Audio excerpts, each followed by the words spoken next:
العناصر الوطنية التي جاهزة، لأن كل الشارع المغربي يتساءل على الإصابات اللي لاحقت اللاعبين، لأن هذه هي المشكل الوحيد اللي صادف وليد الركراكي.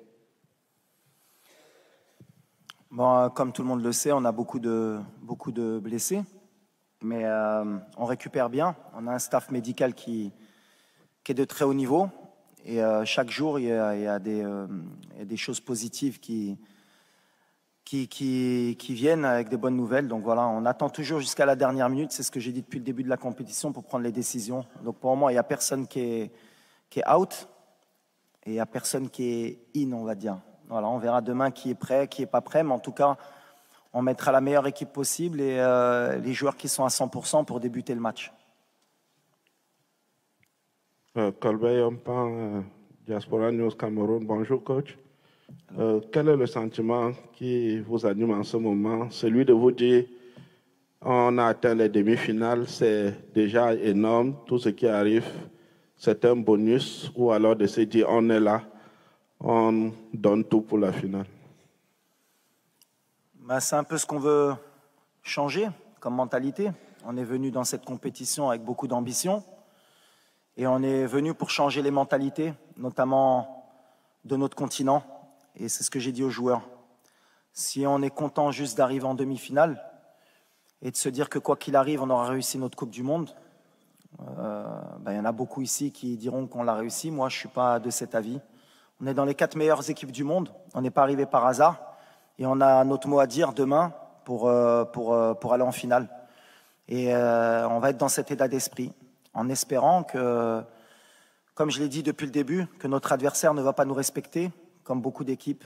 Parce que c'est vrai que s'ils jouent à leur meilleur niveau et qu'ils nous respectent, ce sera beaucoup plus compliqué. Mais nous, on a confiance. On a joué les grosses cylindrées du mondial. On a peut-être le parcours le plus difficile. À chaque fois, on nous prédit l'élimination et on est encore là, avec nos valeurs. Donc non, aujourd'hui, je disais en début de compétition qu'on rêvait de gagner la Coupe du Monde. Plus on avance et plus on est proche de notre rêve. Donc voilà, on va se battre demain pour aller plus loin. Bonjour, Walid Regragui, je suis là. Hugo Moissonnier, Radio France Internationale. L'une des principales menaces qu'il va falloir neutraliser pour vous, ce sera évidemment celle de Kylian Mbappé.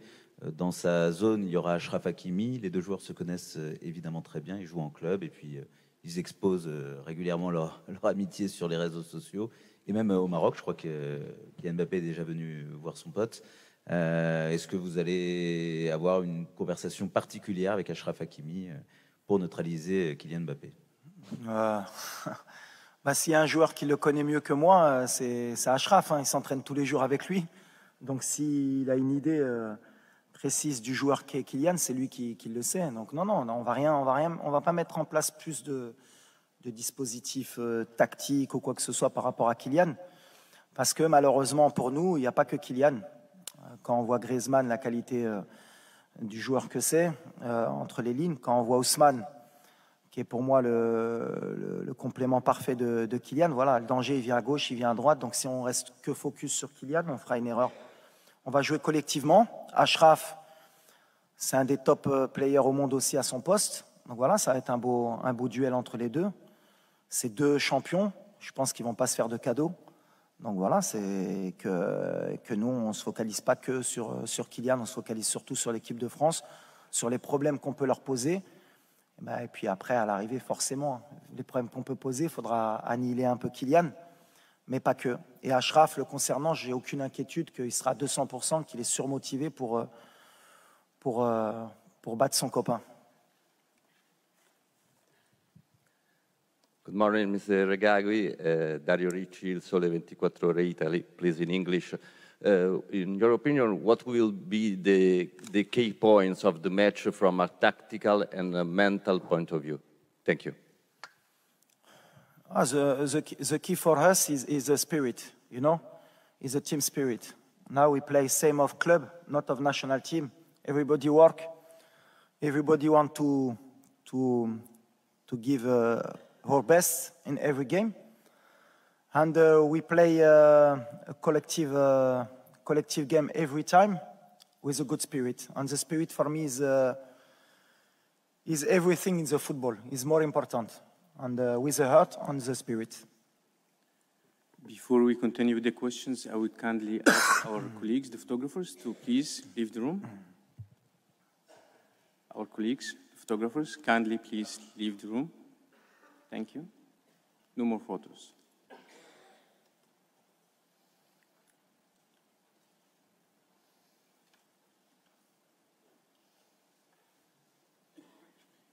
Please go ahead with the question. Mourad Mouteroukil, M24. Walid, bonjour. L'autre fois, je t'avais demandé, je voulais savoir ce que tu avais dit aux joueurs quand tu les avais regroupés au milieu du terrain. Et tu m'avais répondu, je leur avais demandé s'ils avaient toujours faim. Est-ce qu'ils ont toujours faim? Ben, j'ose espérer. Hein. Quand tu arrives en demi-finale de Coupe du Monde, si tu n'as pas faim à ce moment-là, c'est faire une demi-finale de Coupe du Monde, c'est pas donné à tout le monde. Il y a la meilleure équipe de la compétition qui est déjà sortie, c'est le Brésil. Et ils ne vont pas avoir la demi-finale. Donc voilà, et ils le savent. On est une équipe ambitieuse. On a faim. Maintenant, est-ce que ça va suffire? Je pense que ça peut, avec l'état d'esprit. On est confiant.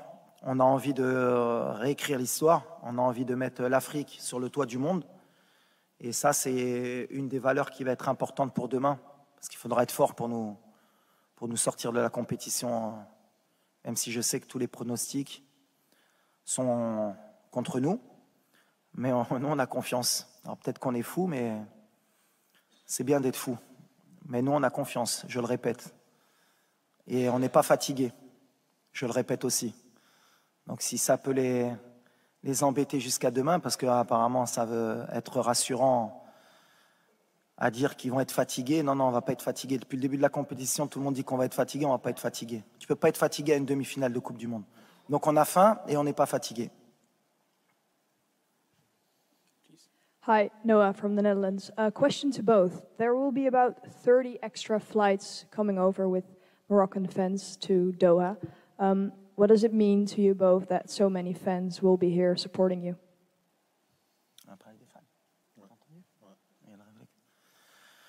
Well, for me, we have the best fan in the world, maybe with Argentine fans and Brazilian fans.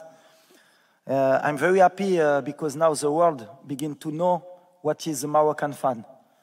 He's a crazy guy. He loves his country, he loves his club. He can travel anywhere to come to support your country. Maybe tomorrow you have more of 20,000 people minimum. He can come to support us. And I'm very happy because the World Cup can give this picture of the fans of Morocco. And tomorrow, sure, we play at home. And it's very important for us. Yes, and for me the same. I think all the Moroccan fans around the world, they come and support us. And it's a great honor and pride to play for these fans and make them proud.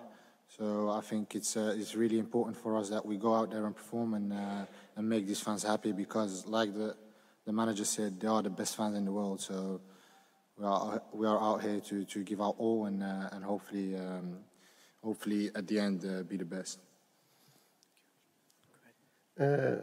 نجيم منقود السر الكراكي انت تزاديتي في فرنسا ومسارك وتكوينك الاحترافي كان فيها تمنيتي كيف قلتي في السابق تلعب مع هذا المنتخب وتحققت الامنيه في نصف النهايه واش المعرفه ديالك بهذه الكره ومعك لعابه عندهم نفس المسار بوفال وسيس غيعطيك الاسلحه باش نوصلوا للفينال شكرا.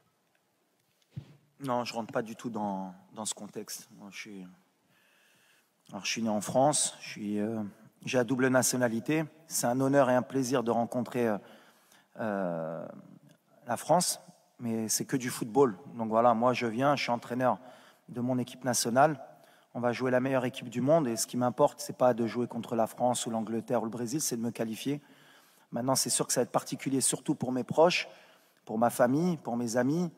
Mais moi, en tout cas, en tant qu'entraîneur, c'est quelque chose qui me trouble pas et qui m'intéresse pas du tout. Je suis là en tant qu'entraîneur de football et ce qui m'intéresse, c'est de gagner. Alors, on a la France, si ça avait été l'Angleterre, ça aurait été pareil. Mais ce qui m'intéresse surtout, c'est de jouer la meilleure équipe du monde. Pour un entraîneur, c'est toujours bien de pouvoir se tester et de voir à quel niveau on est arrivé avec notre équipe. Mais même pour les joueurs, c'est le message que je leur porte. On ne fait pas attention à savoir contre qui on joue. Alors, on avait joué la Belgique, on avait des binationaux aussi.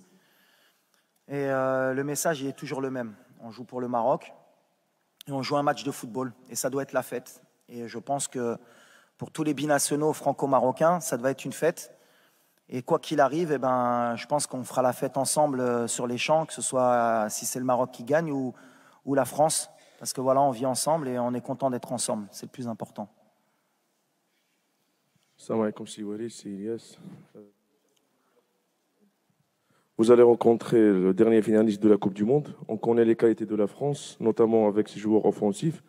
Pensez-vous qu'il faudra exiger plus de conservation du ballon de la part de vos joueurs afin de casser le jeu français et tenter de créer plus d'occasions? Ou gardez-vous ce système de défense collective en tentant d'être dangereux sur les contre-attaques? Merci, c'est Walid. Non, on va jouer comme on sait faire. Alors après, il y a la mode, c'est ce que j'ai dit, je vais le répéter, puisque maintenant on est en demi-finale, c'est bien, il y aura peut-être plus d'écho. Cette possession de balle, mais c'est extraordinaire. Comment même vous, les journalistes sportifs, ça vous fait rêver. 60-70% de possession de balle, tu as fait 2 tirs dans le match. Les XG, ça c'est la meilleure invention pour les coachs ou pour les joueurs. Les XG. On aurait pu gagner parce qu'on a eu 4 de XG. Mais tu as un attaquant en bois qui a loupé 4 occasions et tu as donné 4 XG pour rien. Nous, on est là pour gagner. On n'est pas la possession, si on peut l'avoir, on va la prendre. S'ils ne nous la laissent pas, eh ben on va leur laisser. Mais on va se battre avec nos moyens pour gagner. Et je pense qu'il y a un sélectionneur en face de moi qui est le meilleur au monde pour moi et il a très bien compris ça depuis longtemps. Et il gagne comme ça aussi. Donc voilà, nous, on est là pour gagner. Alors après, parler de est-ce que vous allez avoir la possession? S'ils nous la laissent, on va la prendre. Je ne pense pas qu'ils vont nous la laisser. Et s'ils ne nous la laissent pas, eh ben, il faut qu'on sache comment faire, comme on a fait les matchs d'avant, pour les empêcher de tirer le plus de fois au but et qu'ils aient le moins de XG possible pour nous battre. C'est le truc. Mais on y va pour faire un coup et pour gagner. Mais la possession, je vais demander à Infantino, s'il peut donner 1 point ou 3 points à partir du moment où on peut avoir 60% de possession, ça va changer beaucoup dans les championnats. Parce qu'à part City, qui est à chaque fois à 70 de possession, mais la possession, je suis passé par là, moi, la possession. C'était mon rêve. Moi, Guardiola, à un moment donné, m'a rendu fou, lui aussi. Ah ouais, tiki-taka, la possession. Ah ouais. C'est sûr que quand tu as De Bruyne, quand tu as Bernardo Silva, quand tu as XY, la possession, c'est bien. Gagner. Moi, ce qui m'importe aujourd'hui, c'est que l'Afrique, aujourd'hui, parce qu'il y en a beaucoup, et notamment les journalistes européens qui ont critiqué un peu notre jeu, moi, je pense que ça les embête aujourd'hui de voir une équipe africaine jouer un peu comme les équipes européennes qui ont compris. Alors, je sais que ça fait plaisir de temps en temps. Ils étaient sympas, ces Africains. Il y avait un peu de danse, ça jouait bien, ils nous ont fait plaisir. Bouffal l'a mis 2 petits ponts, c'est magnifique. Mais il rentre à la maison. Non, c'est fini. On est passé à autre chose. On a envie de gagner. On a envie de gagner pour l'Afrique, on a envie de gagner pour les pays qui sont en voie de développement, qui dans le football, pour qu'ils apprennent qu'aujourd'hui, on peut gagner avec un minimum, parce que c'est le football. Il n'y a pas qu'une manière de jouer. Et je prends exemple sur la France. Parce que c'est bien beau, mais moi, 2018, ils m'ont fait rêver la France, comment ils ont joué. Ils ont tout compris. Ils ont explosé tout le monde. Et contre l'Angleterre, ils n'ont pas eu 40 occasions. Ils ont explosé tout le monde. C'est la meilleure équipe. Si on peut prendre un peu exemple sur eux, demain, pourquoi pas. Mais XG, possession, c'est bien. Les datas, je crois qu'on a 0,01% de chance de gagner la Coupe du Monde au départ de la compète. Je ne sais pas, on est monté ou pas à peu près. Peut-être on doit être à 0,03 peut-être maintenant. Mais on va essayer de faire mentir cette statistique. Alors peut-être demain, je vais passer pour un con. On va dire, ah, il a trop parlé. On est à 12. Alhamdoulilah. Alhamdoulilah. On va essayer de monter après le match un peu plus.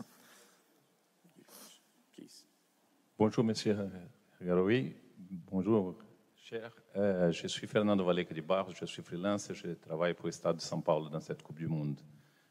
Il y a 8 mois, votre prédécesseur, il y a eu des énormes difficultés pour souder une équipe. Vous arrivez, vous formez un groupe avec des joueurs des origines différentes, et le Maroc est là, c'est une réalité. Vous êtes dans les carrés finales. Explique-moi un peu les secrets pour souder un groupe. Qu'est-ce que vous avez fait? Et pour Cher, je voudrais savoir sur l'idée de faire venir les familles. Avec qui de votre famille est ici avec vous et quel support cette expérience de venir avec vos proches vous donne comme force? Merci beaucoup.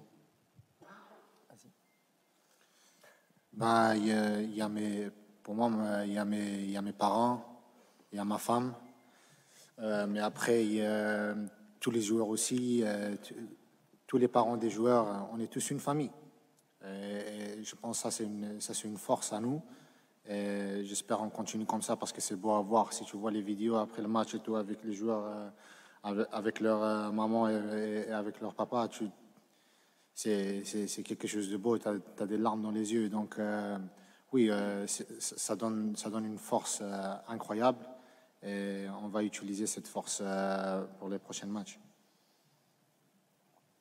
Ben, par rapport à la situation, ce que j'ai pu apporter, je pense que c'est surtout les joueurs. Moi, j'ai essayé de créer rapidement un groupe, c'était important. Et j'ai beaucoup réfléchi à comment aborder le tournoi, parce qu'en fait, la compétition de la Coupe du Monde, ça n'a rien à voir avec des qualifications ou avec une préparation sur du moyen ou long terme. Donc, on était sur du court terme, il fallait préparer une équipe pour un tournoi. Comment faire pour gagner des matchs dans un tournoi et se qualifier? Donc, on a beaucoup réfléchi avec le staff. On a mis beaucoup de petits détails en place, notamment la venue des parents, des familles, pour essayer de créer un état d'esprit qui puisse nous aider à nous surpasser dans cette compétition. Et ensuite, tactiquement, on a été au plus facile et au plus rapide, c'est-à-dire d'être une équipe très bien organisée, qui fait des sacrifices et qui a confiance en elle. Donc voilà, pour le moment, ça nous a réussi, ça aurait pu ne pas marcher. Mais on a pris des options qui aujourd'hui nous donnent raison. Et je suis content pour ça, parce que les joueurs, surtout, ont adhéré et ont cru au projet. Et je suis tombé sur des vrais bons gamins qui aiment leur pays et qui m'ont suivi. Donc voilà. السلام عليكم. هشام فرج من الشركه الوطنيه لإذاعة التلفزه المغربيه. مرحبا سي وليد، سي الياس. سي وليد، انا ما بغيتش نسولك على المباراه لانه المباراه تقريبا قلتي كل شيء، ولكن اليوم كيفاش نستثمروا هذا النجاح اللي حنا اليوم فيه؟ صراحه هو انجاز كبير ديال كره القدم الوطنيه. فرحنا انه تابعنا لاعبين ديال الدوري المغربي وديال البطوله انهم حاضرين، لانه كان هناك بعض من شكك في قدرات اللاعبين المحليين انهم يكونوا يعطيوا الاضافه. على مستوى المراكز التكوين كنتابعوا اكاديميه محمد السادس ومراكز اخرى اللي كتعطي لاعبين. كيفاش نستثمروا هذا النجاح باش نبقاو غاديين في هذه الاستمراريه ونشوفوا لماذا ان شاء الله نحققوا كاس افريقيا وتكون نجاحات ديال الكره المغربيه؟ شكرا. Non, mais le plus important pour moi, et le message que je veux envoyer, c'est que je ne veux pas qu'on commence à catégoriser les joueurs qui intègrent l'équipe nationale. Les joueurs de Botola du championnat local, les binationaux, les joueurs de l'académie. Non, non, quand on intègre l'équipe nationale, on est marocain, on vient avec ses qualités, et parce que le sélectionneur pense que tu peux apporter quelque chose. Et moi, sur les 26 joueurs que j'ai choisis, je n'ai pas fait de quota. J'ai regardé ceux qui pouvaient apporter quelque chose à l'équipe et qui pouvaient donner un plus. Et aujourd'hui, c'est bien parce qu'ils le rendent sur le terrain. Après, c'est plus l'environnement extérieur qu'on des doutes concernant ces joueurs-là. Mais moi qui les connais, j'avais aucun doute. Un joueur comme Atiatla, ça joue en Europe tous les jours. Yahya Jebran, ça joue en Europe tous les jours. Dari, même s'il a eu quelques complications à un moment donné à Brest, mais c'est un jeune joueur, il va progresser comme Aguerd à l'époque à Dijon. Et c'est des joueurs qui peuvent jouer en Europe. Voilà. Après, c'est l'état d'esprit, c'est ce que je dis. Une équipe nationale, c'est complètement différent de club. Il faut créer un groupe, un état d'esprit et que tout le monde adhère. Et c'est ce qu'on a réussi à faire. Mais c'est bien pour l'avenir parce que ça a donné confiance à des plus jeunes et à des joueurs du championnat local pour progresser et travailler.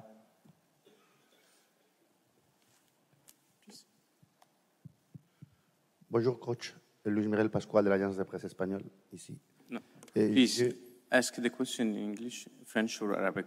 French, no, Spanish is okay. Je parle en français, vous inquiétez pas. Ah, ok. En français. Please. Oui, la question c'est par rapport à votre préparateur physique, Eduardo Domínguez, qui est en espagnol. Comment est-ce qu'il s'est intégré dans cette famille que vous avez créée dans l'équipe marocaine et si vous pouvez nous parler un peu de son travail, merci. Et pas que Edu, il y a Juan aussi. J'aime bien la préparation espagnole, qui est beaucoup faite à base de ballon. Et c'était ma priorité au départ d'avoir un staff pratiquement 100% marocain. J'ai J'ai fait une exception juste pour la préparation physique. Pas qu'au Maroc, on n'est pas bon. Au contraire, on a des très bons préparateurs, mais je voulais apporter une touche spécifique avec la préparation physique espagnole. Et Edu, il nous apporte tout ça. Il s'est très bien intégré. Il a une capacité d'adaptation. Et je l'ai aussi pris parce qu'il avait entraîné dans le monde arabe. Il avait entraîné aux Émirats et en Arabie Saoudite aussi. Donc, il connaissait aussi la mentalité arabe. Donc voilà, mais on est très, très heureux de sa venue. On est très heureux de son travail. Bonjour Walid. Emmanuel Branguet pour l'agence France Presse. Tu connais forcément très bien le football français, puisque tu en es aussi.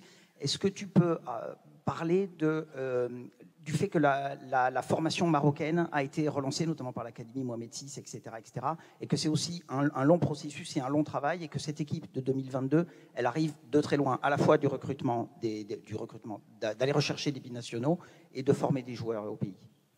On a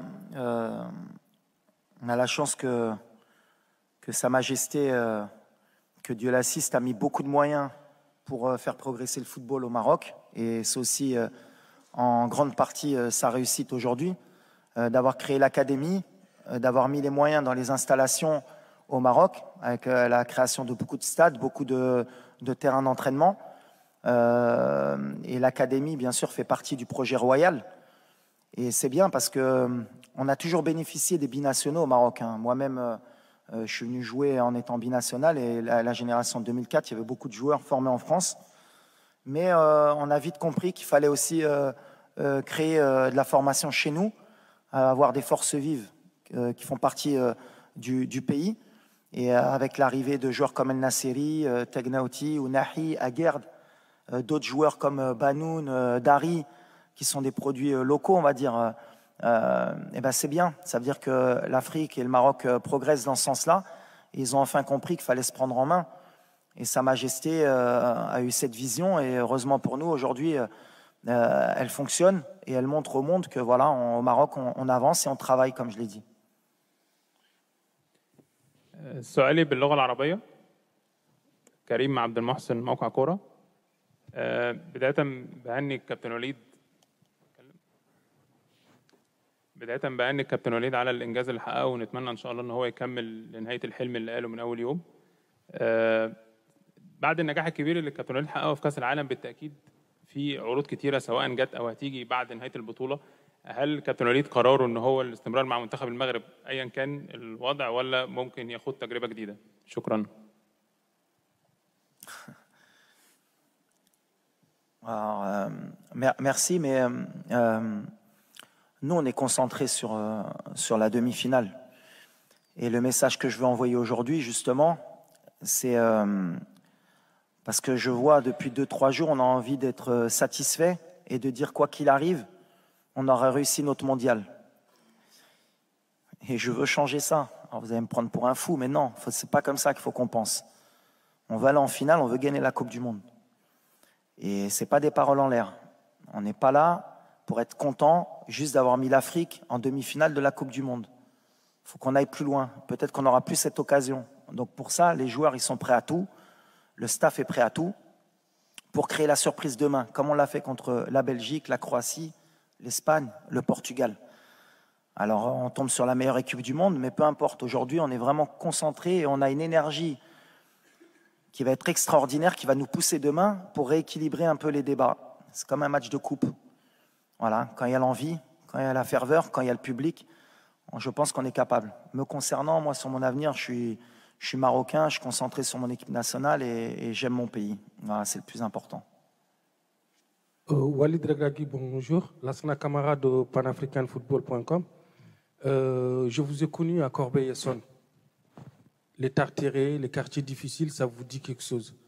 Est-ce que le fait d'avoir commencé à jouer là, d'être formé là, ça vous aide à comprendre le joueur maintenant? Parce que beaucoup d'entraîneurs africains ont cette difficulté-là à comprendre les joueurs qui viennent de la diaspora. Et en plus de ça, conjugué à ça, vous étiez entraîneur du Wydad. Le 31 mai, vous étiez champion d'Afrique. La Ligue des champions africains, vous l'avez gagnée. Là, le 18 décembre, vous pouvez gagner la Coupe du Monde. Et toute l'Afrique attend que ça. On a fait aussi. Les journalistes africains ont suivi nos équipes africaines. Chaque année, c'est les branlés sur branlés. Ça sera la première fois de ma vie que je ne supporterai pas l'équipe de France parce que je suis l'équipe de France depuis 5 ans, mais je veux cette coupe-là. Le Maroc, il faut donner cette coupe-là à l'Afrique. Inch'Allah. Non, écoute, ouais, j'ai grandi à Corbeil, dans les quartiers populaires. Après, j'ai pas envie d'en faire une histoire, le jeune de banlieue qui réussit, il est parti d'en bas, c'est magnifique l'histoire. J'ai vu, il y a plein qui sont partis dans mon quartier où j'ai grandi il y a 30 ou 40 ans pour faire des storyboarding de regarder, on peut réussir. C'est un truc comme pour... j'ai envie de changer les mentalités. Compétences. Qu'on vient de banlieue, qu'on vient de Saint-Germain-en-Laye, t'es bon. Alors oui, je viens des quartiers, c'était un peu plus difficile pour nous, on le sait, il faut se battre 2 fois, 3 fois plus, mais ce n'est pas un frein pour moi et ce n'est pas un critère pour me plaindre. Je suis là où je suis aujourd'hui et je suis concentré pour faire une demi-finale. Si ça m'aide, oui, forcément. Parce que d'où on vient, on a 2 fois plus faim et comme on s'est battu 2 fois plus, et ben forcément, c'est peut-être plus facile à passer ce message-là. Mais ce n'est pas une raison ou une excuse valable pour essayer de créer des histoires. Je suis là avec mes compétences, j'ai passé mes diplômes, j'ai fait 10 ans d'entraîneur avant de prendre la sélection.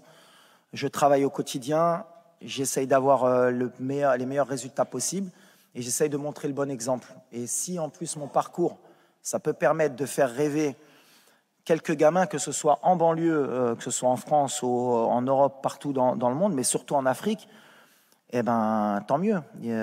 C'est l'objectif aussi, attention, je ne mens pas. Mais aujourd'hui, je suis en mission. Il est là, le petit, hein? On est en mission ou pas? Pas là pour rigoler, pas de fatigue, je le répète, pour ceux qui pensent, on n'est pas fatigué. Demain, on va courir. On a envie de rentrer dans l'histoire. Pour le Maroc, pour l'Afrique, pour le Maghreb aussi, pour nos frères aussi, Algériens, Tunisiens, Égyptiens, Libyens, pour l'Afrique subsaharienne, pour tous ceux qui ont rêvé un jour de voir l'Afrique en demi-finale ou en finale de Coupe du Monde. On a l'opportunité là, il ne faut pas la gâcher. Moi, c'est surtout ça que je me rends compte. Je n'ai pas envie qu'on attende 40 ans après pour qu'une équipe africaine ait la chance et qu'il y ait la même conférence de presse dans 40 ans et qu'on dise vous pouvez passer. Non, on a l'opportunité demain de rentrer dans l'histoire, de ramener une équipe africaine en finale de Coupe du Monde. Et comme je suis quelqu'un d'un peu fou et que je suis un peu tout ce qui se disait même avant la Coupe du Monde, on a été beaucoup critiqué les pays africains. Il y a beaucoup aussi de commentateurs sportifs qui disaient oui, mais l'Afrique, avoir 5, c'est déjà bien et ils ne sont pas assez bons. Ben, il y a des moments où il faut marquer le territoire et dire non, on est là. On est là et aujourd'hui, on a l'opportunité. Alors, on tombe la France, c'est la meilleure équipe du monde. Ça va jouer sur des détails, mais on va essayer de le faire. On va essayer de le faire, Inch'Allah. Bonjour Walid, bonjour Ilyes, bonjour Thabit. Il y a un vrai décalage aujourd'hui entre le public, la presse sportive d'un côté et les entraîneurs de haut niveau, et je souligne le haut niveau, les entraîneurs modernes de l'autre côté. Malheureusement, ces entraîneurs modernes, même quand ils viennent dans des émissions de télé et de radio, ils restent superficiels. Qu'est-ce qu'il faut faire pour vulgariser le football moderne, vraiment? Parce qu'il y a un vrai décalage. Est-ce que ce n'est pas du rôle même des entraîneurs de haut niveau de vulgariser plus ce football moderne qui n'a rien à voir avec les acquis historiques? Non, après chacun a son avis sur le football. Après, vous c'est normal, vous faites aussi votre métier, nous on fait le nôtre. Pourquoi c'est beau le football? Parce que justement, à chaque fin de match ou un avant-match, chacun a son avis. Chacun lit le film comme il a envie de le lire, avec son idée du football. Et voilà, on gagne de plusieurs manières, on perd de plusieurs manières. Il y a des forces en présence, il y a des équipes qui sont moins bonnes, il y en a qui sont plus fortes. Et à l'arrivée, des fois, c'est les moins fortes qui gagnent. Et il faut essayer de justifier le pourquoi du comment. C'est le football. C'est pour ça qu'on aime ce sport. C'est pour ça que c'est le sport le plus populaire. Et que c'est le sport qui peut permettre peut-être d'avoir des milliards de personnes dans le monde qui suivent un match de foot. Et c'est pour ça que c'est magnifique. Alors après, voilà, on peut parler football des heures, on peut ne pas se mettre d'accord aussi pendant un certain temps. Mais moi, l'idée que j'ai du football, c'est que déjà, c'est une manière de rassembler les gens, c'est une manière de faire passer des messages et positifs à chaque fois. C'est comme ça qu'il faut le voir. Moi, je pense que ça va être une fête en France demain. Ça va être extraordinaire. L'équipe de France en demi-finale encore de la Coupe du Monde, alors qu'ils ont gagné la dernière Coupe du Monde. Le Maroc, des Marocains qui ont grandi en France. Il va y avoir des Africains qui vont être... Mais à la fin, ça doit être une fête. On doit vivre le football comme une fête. Et ça reste que du football. Demain, quoi qu'il arrive, qu'on gagne ou qu'on perde, c'est qu'un match de football et ça doit justement nous permettre demain de faire la fête ensemble. C'est pour ça que des fois, quand il y a des débordements, comme ça s'est passé en Belgique, je ne suis pas du tout d'accord. Ça ne doit pas avoir lieu. Le football, c'est la fête pour moi. Et demain, ça va être la fête sur le terrain, j'en suis sûr, puisqu'on se connaît. Que le meilleur gagne. Et à la fin, eh ben, voilà, avec chacun ses valeurs, chacun son mode de pensée, eh ben, être content pour l'autre équipe qui ira en finale. Et nous, en tout cas, si on ne doit pas passer, on félicitera les Français, on sera derrière eux. Et si on passe, je suis sûr qu'ils seront derrière nous et qu'ils nous féliciteront. Et c'est juste ça, ça reste que du football. محمد يحيى من صحيفة الوطن المصرية. محمد يحيى من صحيفة الوطن المصرية. يمكن في البداية بهنيكم على الإنجاز الكبير، خليتوا العرب كلهم فخورين بالإنجاز اللي حققه المنتخب المغربي، إنجاز كبير. سؤالي للكابتن وليد، هل الإنجاز دوت ممكن نشوف مدربين عرب على منصات التتويج بعد كده مرة تانية؟ وفي سؤال تاني للكابتن وليد والإلياس، وجود أسر اللاعبين الآباء والأمهات، إيه دوره كان في الإنجاز اللي اتحقق للمنتخب المغربي بالوصول للدور قبل النهائي؟ شكرا.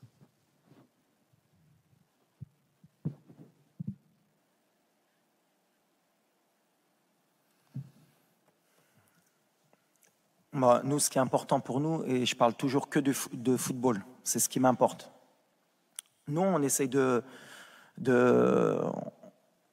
Déjà, on représente le Maroc, donc on a une image à donner de notre pays à l'international, parce que la meilleure tribune, c'est la Coupe du Monde. Donc si c'est bien ce qu'on a pu véhiculer, c'est-à-dire le rapport entre les joueurs, les familles, notre culture, d'où l'on vient, comment on est, comment on peut se comporter avec nos mamans, avec nos épouses, parce qu'il y a beaucoup aussi de gens qui ne connaissent pas vraiment notre culture, et c'est une bonne tribune. Mais après, nous, surtout, ce qu'on veut montrer, c'est notre football sur le terrain. Alors, on représente, aujourd'hui, on nous parle qu'on représente bien sûr le monde arabe, l'Afrique, le Maroc. D'abord, on représente le football, notre manière de jouer, le Maroc. On représente notre pays, comment sont les Marocains, comment ils vivent le football. Je vous ai dit qu'on était un peuple de passionnés. Il y aura sûrement 20 000 personnes qui vont se déplacer. Et quand on connaît les moyens des gens marocains pour venir au Qatar, se déplacer, mettre beaucoup d'argent, c'est pratiquement un budget pour certains pour venir supporter leur équipe, tout comme les Argentins, les Brésiliens, ça montre la ferveur du peuple marocain pour le football. Donc si on peut le montrer, c'est bien. Si on peut faire rêver des gamins dans le monde, que ce soit en Afrique ou dans le monde arabe, c'est encore mieux. Et si on peut donner une image positive de notre pays, du monde arabe, de notre religion aussi, c'est encore mieux aussi. Parce que comme je l'ai dit, le vivre ensemble, c'est le plus important. Et je pense que le Maroc, notamment, c'est un pays qui a toujours montré beaucoup de respect pour toutes les religions, pour toutes les cultures. Et c'est un pays qui est magnifique. Et je parlais de Nia, c'est un pays qui est vraiment Nia, le Maroc. Alors vous traduirez en brésilien, en anglais, en français la Nia, vous chercherez, comme ça vous obligera un peu à comprendre. Mais le Maroc, c'est cette qualité. On est accueillant, on est prêt à donner, et des fois on n'attend rien en retour. Alors ça peut être un défaut, mais c'est pour moi une qualité. Et donc si on a pu montrer aux yeux du monde qui sont les Marocains, qu'est-ce que le peuple marocain, et grâce à Sa Majesté, que le Maroc progresse et qu'on avance, c'est magnifique. Il n'y a pas meilleure tribune que la Coupe du Monde, et je pense qu'on a montré un bon exemple, et on va essayer encore demain de montrer un bon exemple avant et après le match. Pour moi, le coach, il a tout dit. Hein. Il n'y a rien à rajouter. Il a toujours tout dit. Okay. Last question to the coach before we give 2 questions to Ilyas, and then we wrap up the press conference. Hello, here in the middle. Yeah. Benjamin Zumel from Germany. My friend from Deutschland, Bayern Munich. Hello. One question to the player. How would you describe your coach? How is he talking to your players? What would you say is important to him? And then to the coach, what's the right answer? So what are the principles of your work? What do you want to see from your players when you work with them in training or even outside in the camp? Yeah. Well, first of all, I think you can see what he did with the players. He created an environment that was really like a family. And I think, in my humble opinion, I think he's the best coach in this tournament although people will say he's very young or not experienced, but I don't think we as players, we really care about that. I think he's the best possible man to take us as far as possible. And it's not only about football, it's also in life. I think he teaches a lot of things outside of football in life with our wives, with our parents, religion, whatever. Whenever you have a problem, you can go to him and he will be your dad, your big brother in that moment, outside of being a coach. So I think he's the best man at the moment, and we all wish him the best because he truly deserves the best. Wow, I think tomorrow he plays Shahir. Huh? Merci, mon petit. So one question to the coach and one to the captain, please. Over there. Yeah. Good morning, Coach. GB Olivero, Gazzetta dello Sport from Italy. Congratulations for your job because more your players are at their best now. Do you think they will play so well also in their clubs after World Cup? And this tournament is for them a magical period or the turning point of their career? Thank you.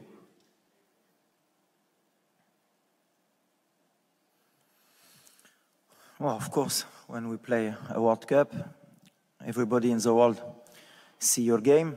You have some player, he play not in the small team because I don't like that, but he maybe deserve best team of his club, and he's good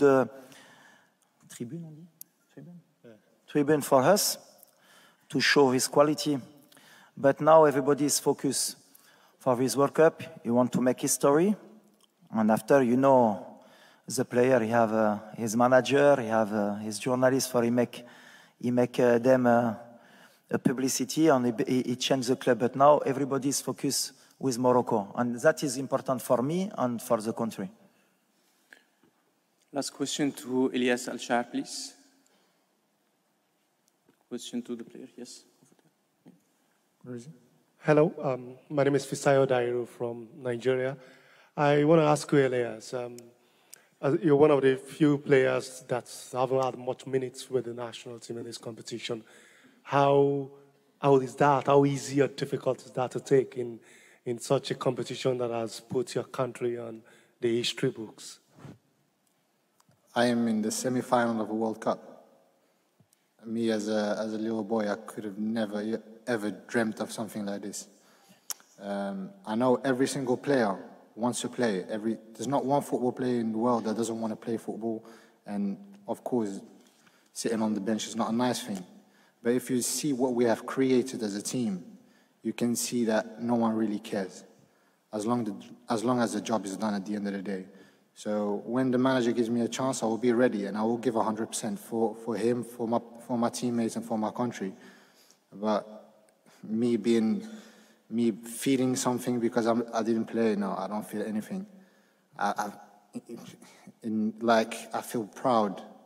And like I said before, I'm in the semi-final of World Cup, and that's a real dream come true, and hopefully it doesn't end here. Walid Regragui, coach of Morocco, and Elias Al-Shar, player number 13.